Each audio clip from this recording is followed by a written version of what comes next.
So today we're going to talk about curses as a lead on from sort of like skinwalkers, as they were built to do one thing and created for that same purpose, and also because uh, I mentioned a female that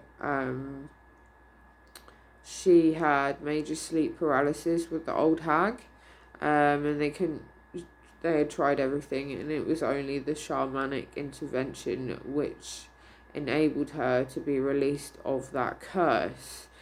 Otherwise, I guarantee it would have continued for the rest of her life, unfortunately.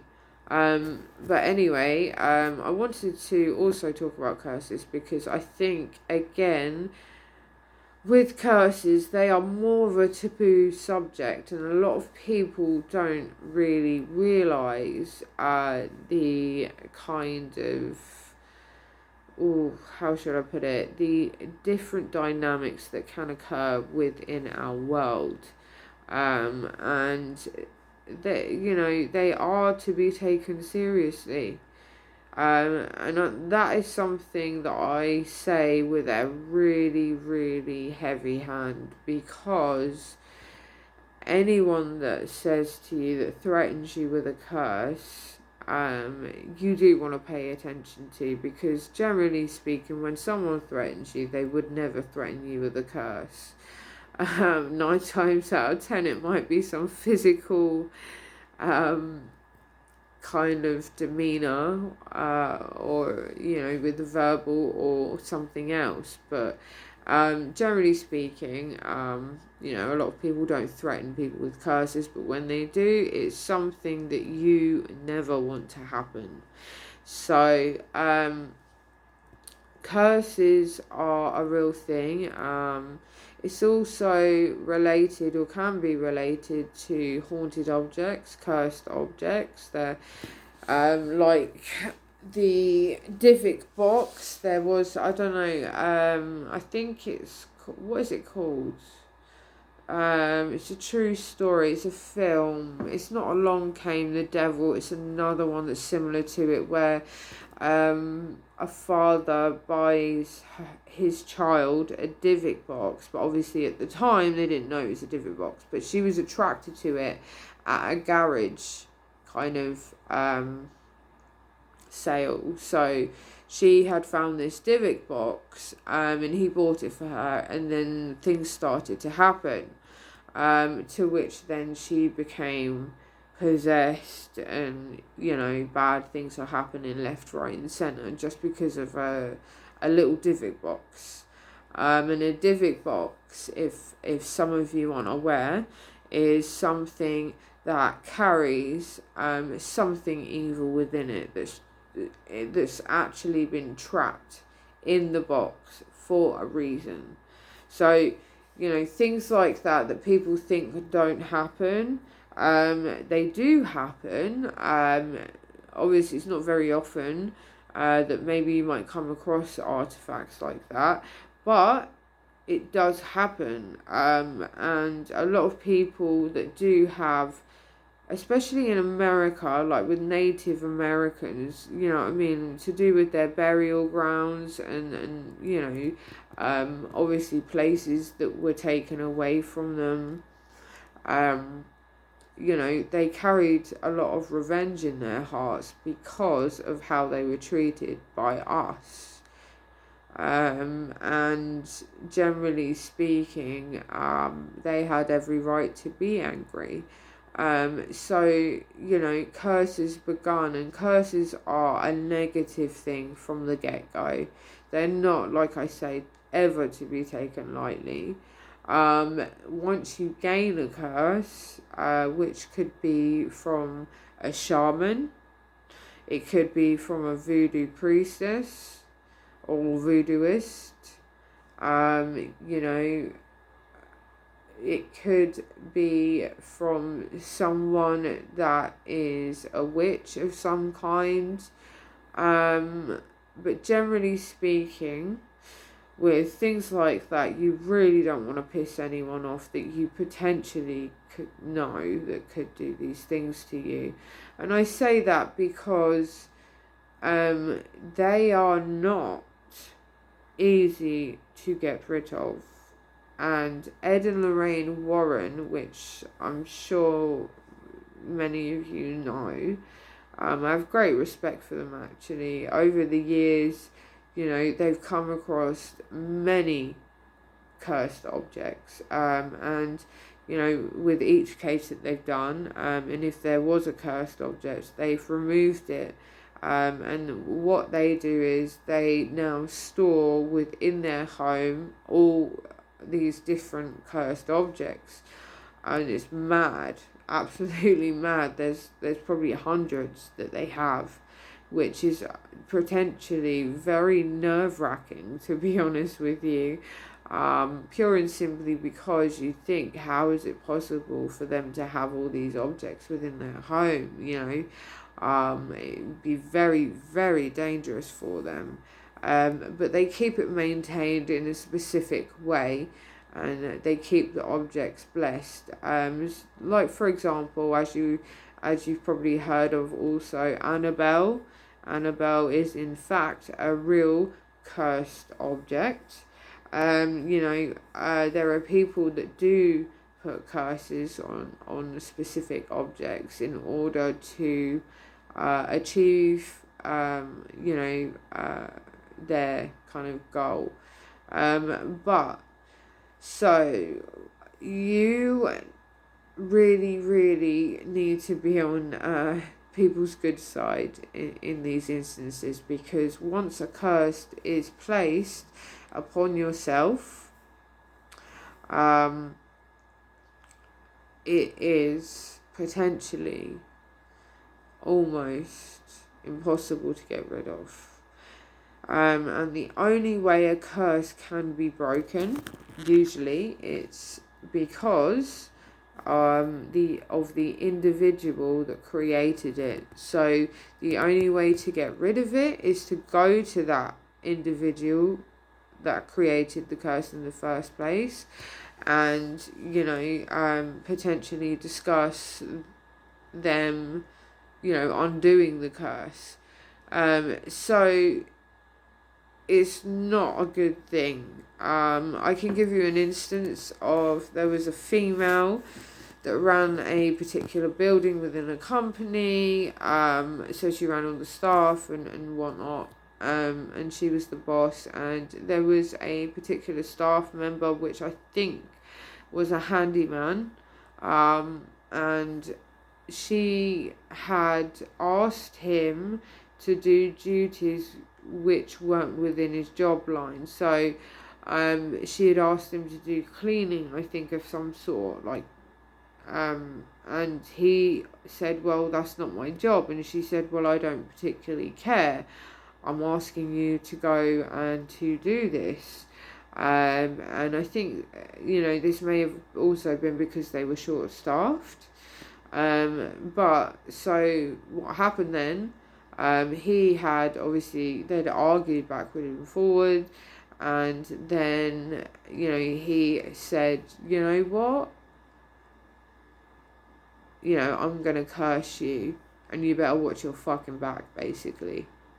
And I think it was either the same night or the night after, she was at home after she'd obviously got in from work, trying to wind down, I don't know, eat, have a shower, I don't know, go to bed, kind of usual things. And so she went to bed, and not so long after being in bed, she could hear noises, like kind of people walking, quite heavy footsteps, if I can recall, and bangs. And at first, it was kind of gradual, but then all of a sudden, obviously this was keeping her up, so she went to check to see what it was. So she goes to her bedroom door, and out, kind of, she poked her head outside the door,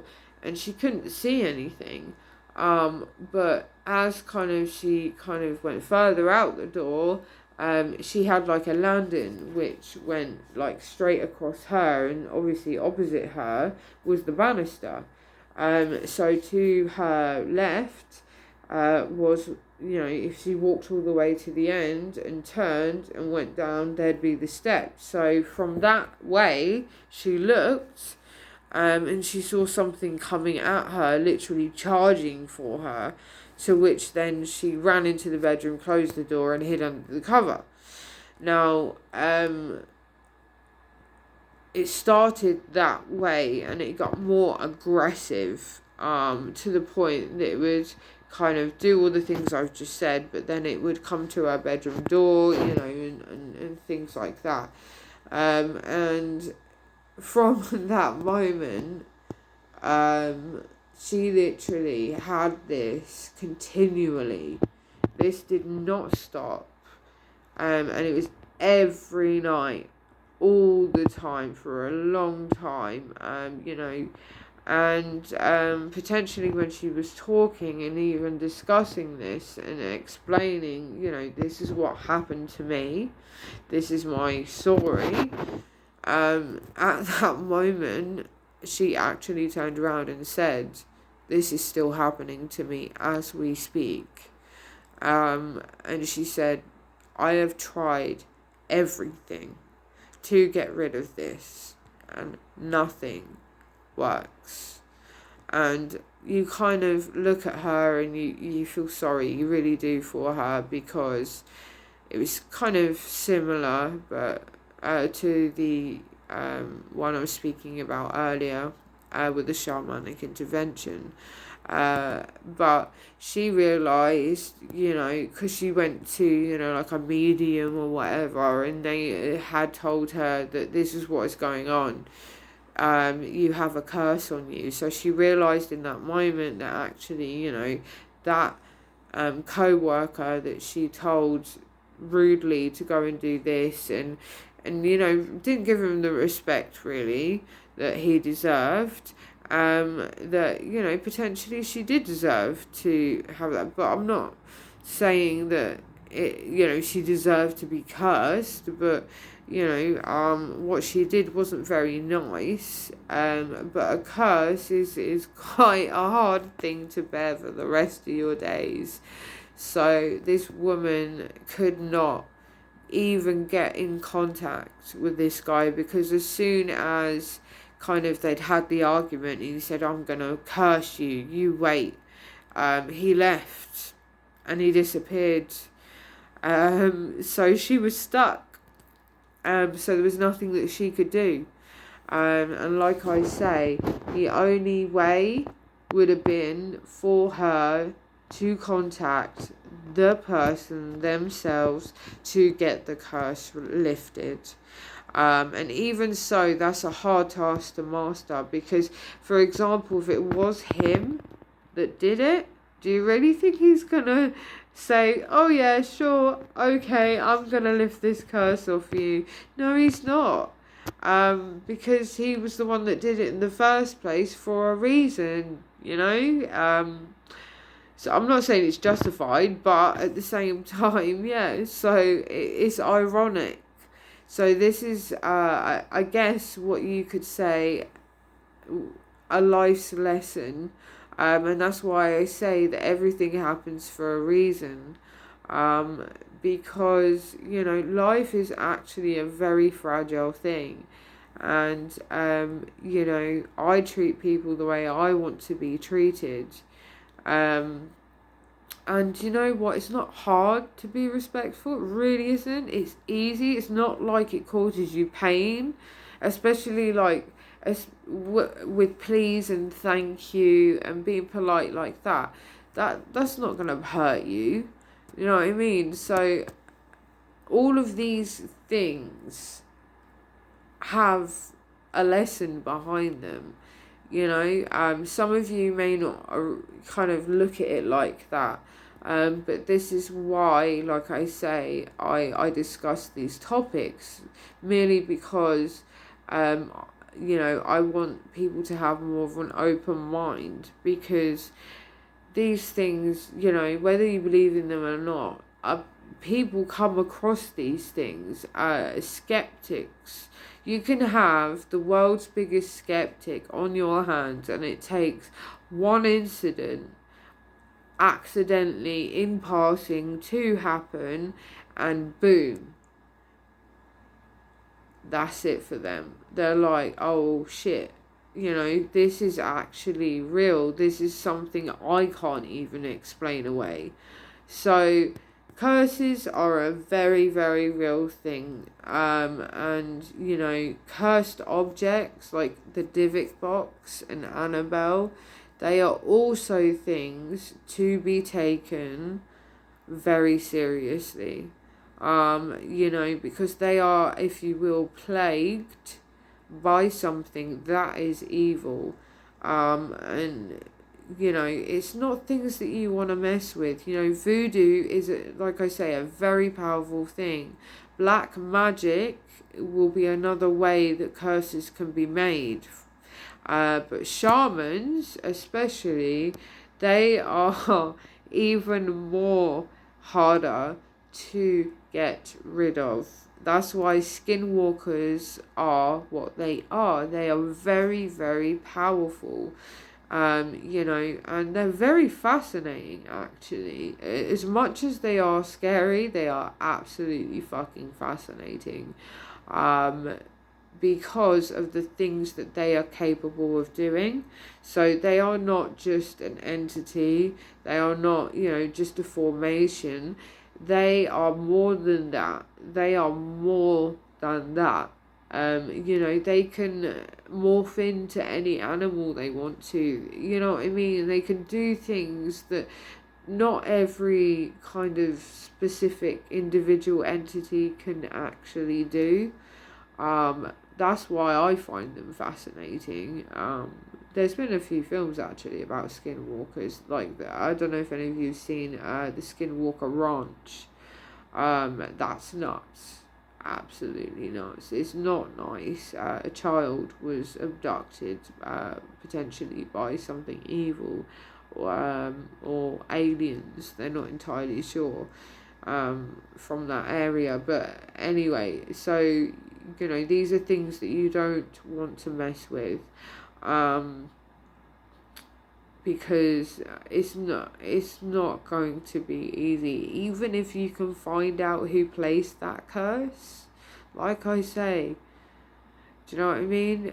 You don't bite the hand that feeds you, and unfortunately in this case you have done exactly that. So there is going to be no rationalization. There's not going to be these things. It's not going to be an easy task to master at all, because you're having to then talk to the person that placed the curse on you. But you are lucky if one is placed upon yourself and that you can actually get it removed. That's one thing I will say.